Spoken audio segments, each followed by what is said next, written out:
Lesson 2. The TH sound. Do you say this instead of this? Or tree instead of three? Don't worry, today we'll master the TH sound with a story. Story: The Three Thieves. Three thieves thought they were clever. They threw their things into the thick forest, but the thunder frightened them. Think, the third thief whispered. Two TH sounds exist in American English. Soft TH, think, thief. 3. Tongue between teeth, soft air. Hard TH, this, that, them. Tongue between teeth, with voice vibration. Repeat after me. Think, thief. 3. This, that, them. Practice. Now, read the story with me at normal speed. Focus on the TH. Three thieves thought they were clever. They threw their things into the thick forest, but the thunder frightened them.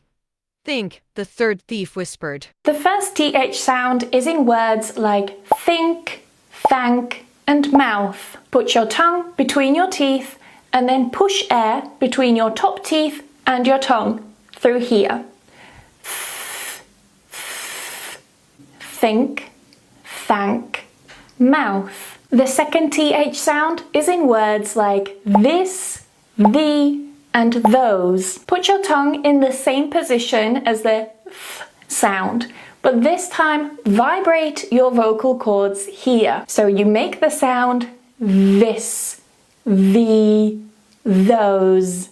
Challenge: record yourself with 5 sentences using TH words. Next lesson: the American T and D flap.